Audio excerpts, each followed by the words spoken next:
Hi everybody, this is Lisa. Welcome to our warm-up drill. I'm going to tell you just a couple of things about the drill, and then when we actually start drilling, I'm not going to talk because that is the place where I'm going to be doing the voiceover and giving you all of the great information that I'm going to be sharing on habit formation and motivation and all of that. So stay tuned, we're getting ready to start. Thanks for being here.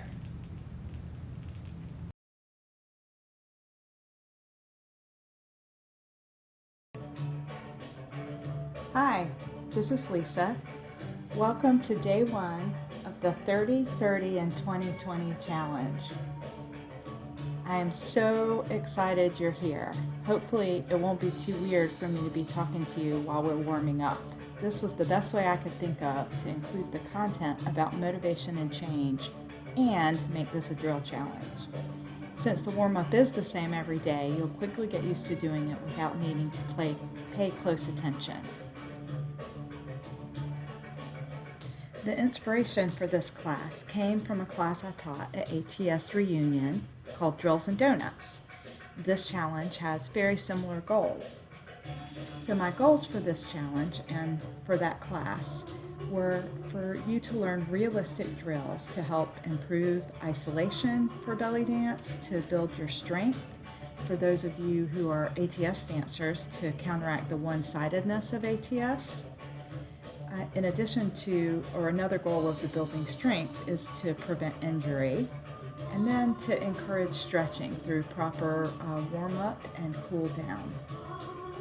Another goal, in addition to learning realistic drills, is to create a regular practice routine that encourages the use of habits for short-term sustainability and operationalizes the theory of motivation based on emotions for long-term sustainability.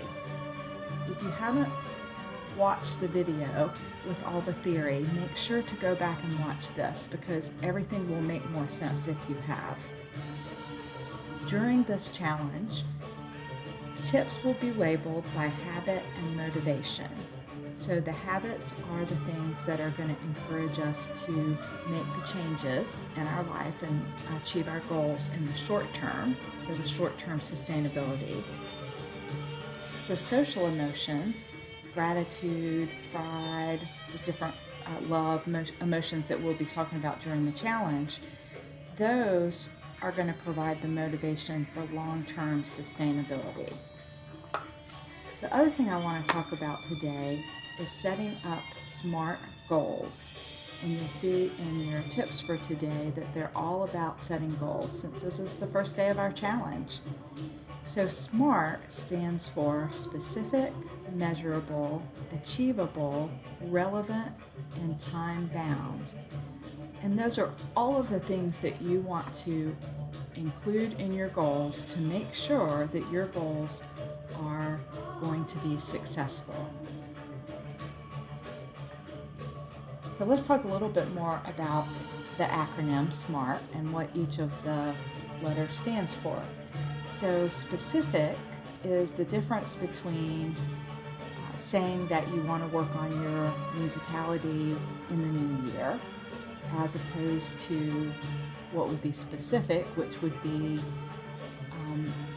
on the first Sunday of every month, I'm going to pick out a song and I'm going to map the song based on how I hear the music. Each week following, I'm going to spend 30 minutes, 3 days a week on Monday, Wednesday, and Friday, practicing to the song and using different movements to interpret the way that I hear the music. So do you see the difference? The second is much more specific than the first. Measurable, we'll go back to our example.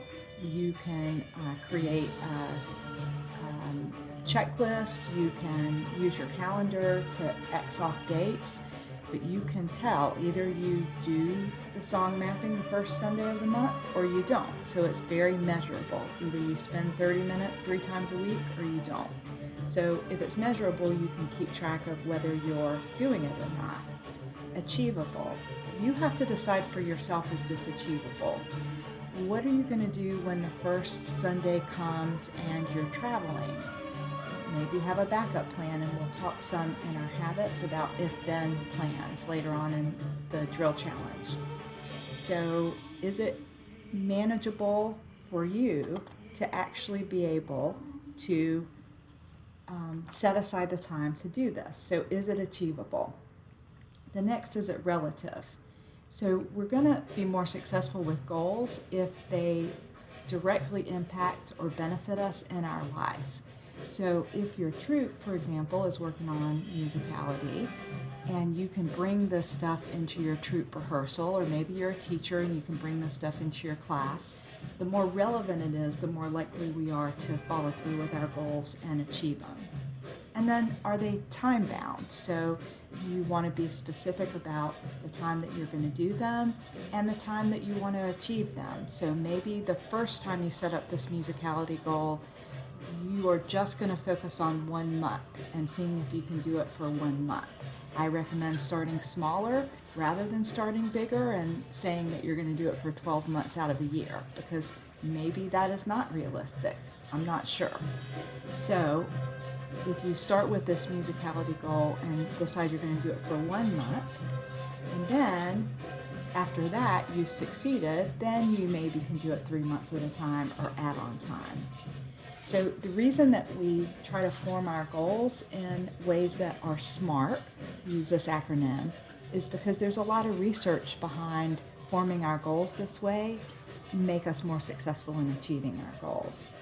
So in the handouts today, in the tip sheets, you have some blank goal setting sheets. You have one blank worksheet where you can write your goal down and make sure that it is SMART. And then you have another blank goal sheet where you can, once you've made sure all of your dance goals for this challenge are written in a SMART format, you can write down each of the goals so you have them at a glance.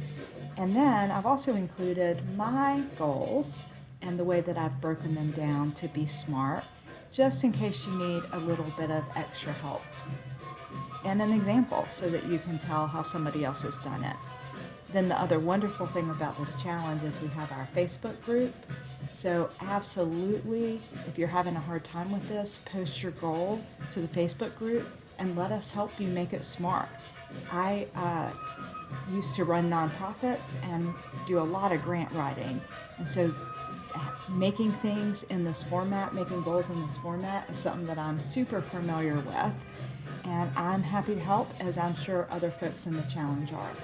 So enjoy the rest of the warm-up, and I look forward to talking to you tomorrow.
everybody.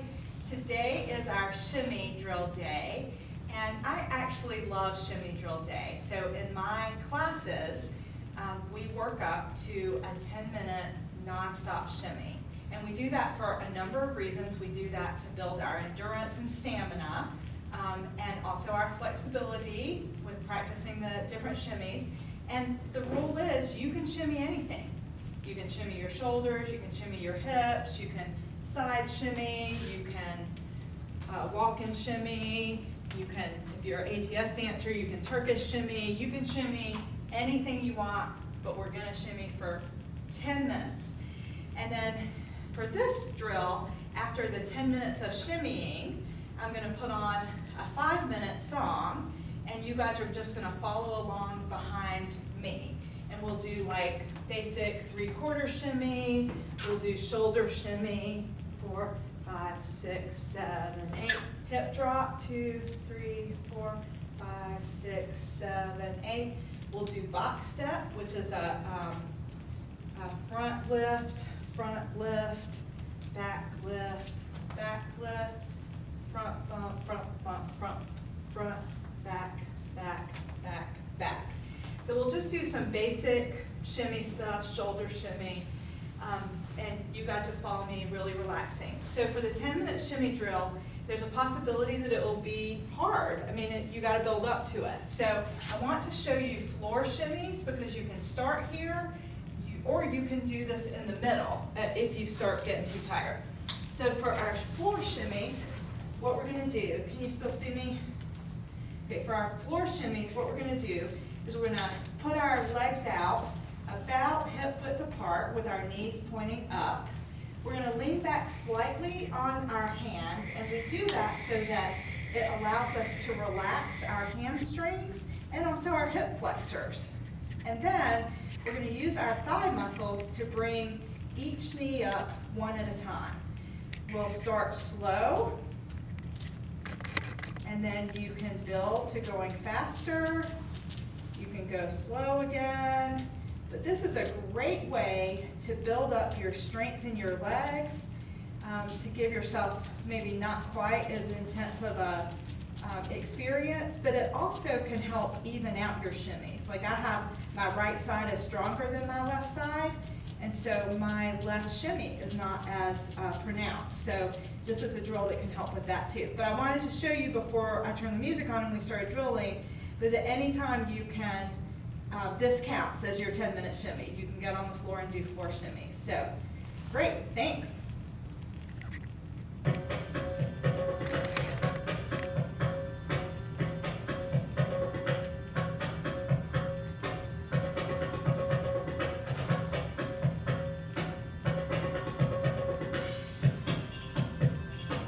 Feel free to follow my shimmy or do your own shimmy.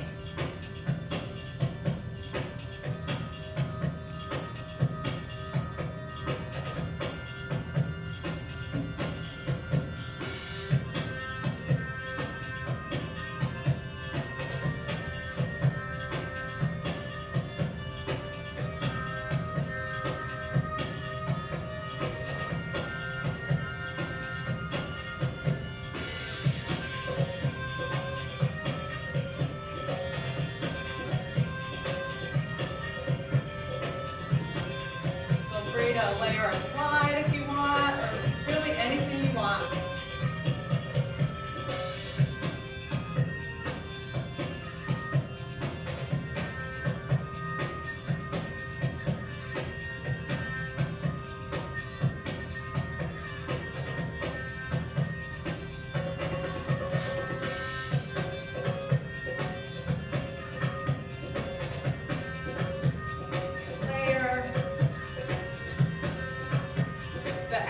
I don't want you to burn yourself out at the beginning because 10 minutes is a long time.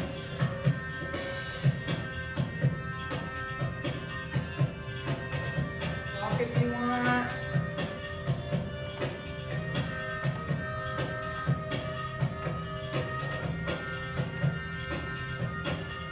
And just because I'm doing it for 10 minutes doesn't mean you have to. Feel free to do a floor shimmy, or just stop and rest and get some water. when I do this in class, we don't start at 10 minutes.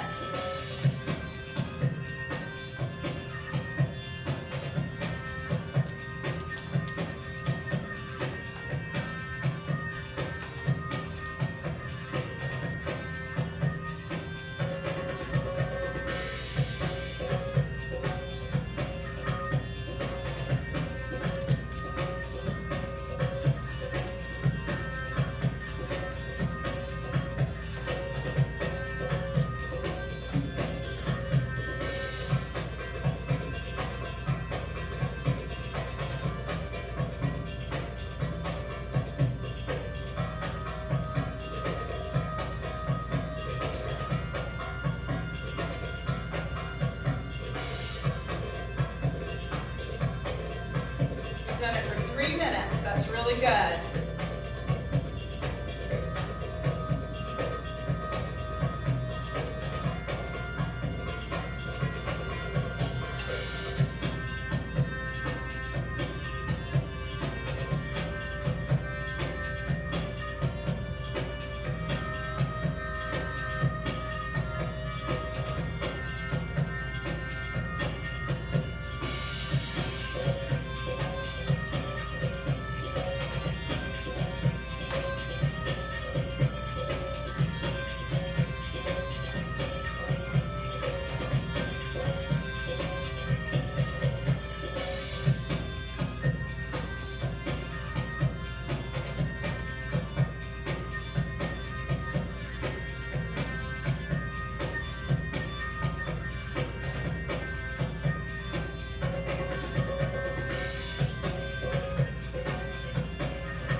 I kind of prattle on and tell jokes and different stuff.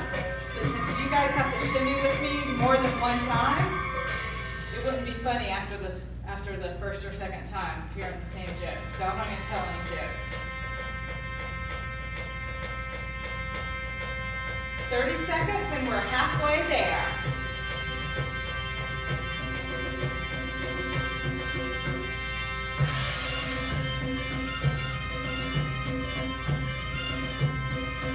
Getting to hear music off of the new Dionysia CD that has not been released yet.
Got my shimmy going. I'm going to stretch up.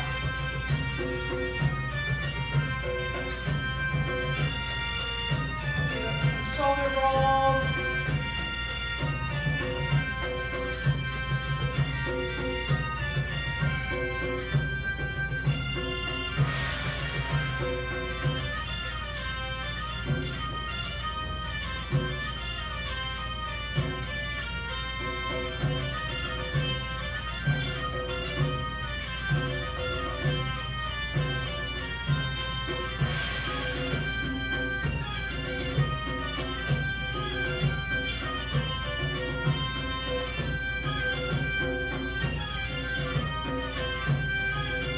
Shimmying my pants off, sorry.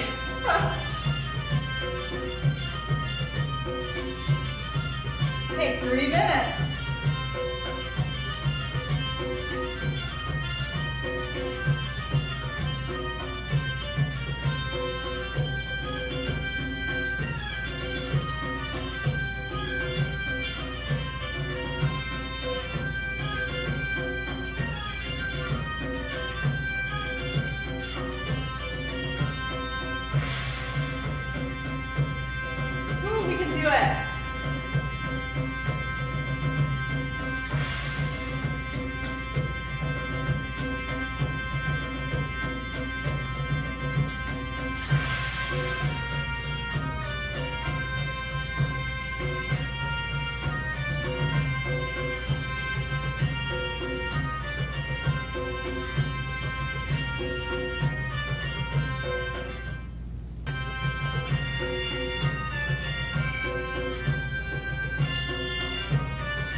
job, everybody.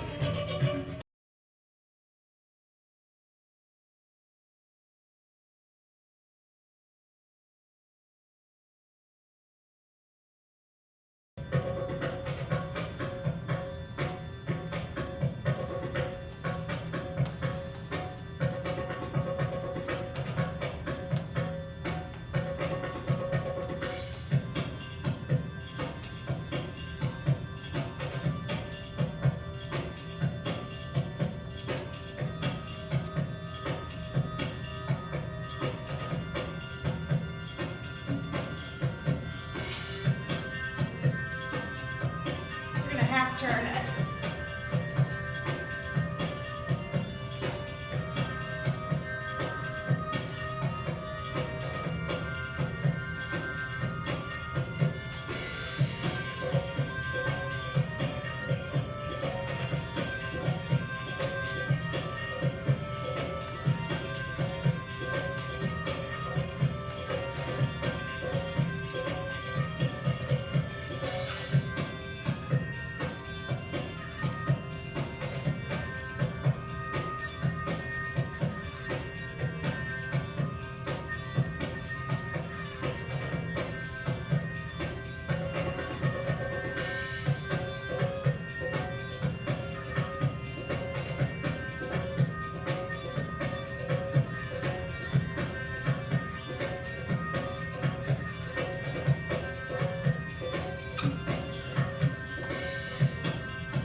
Yay, great job, everybody.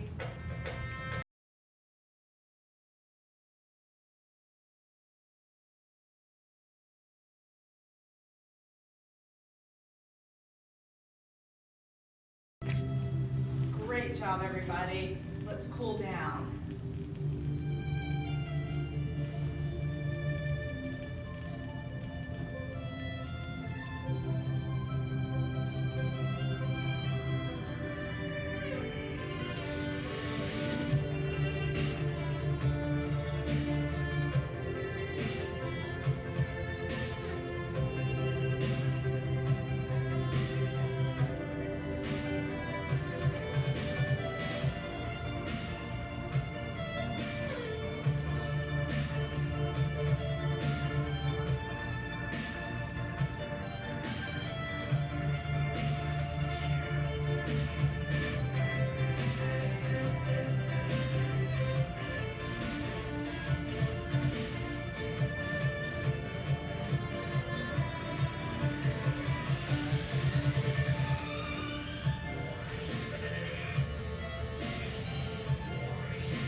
job, everybody.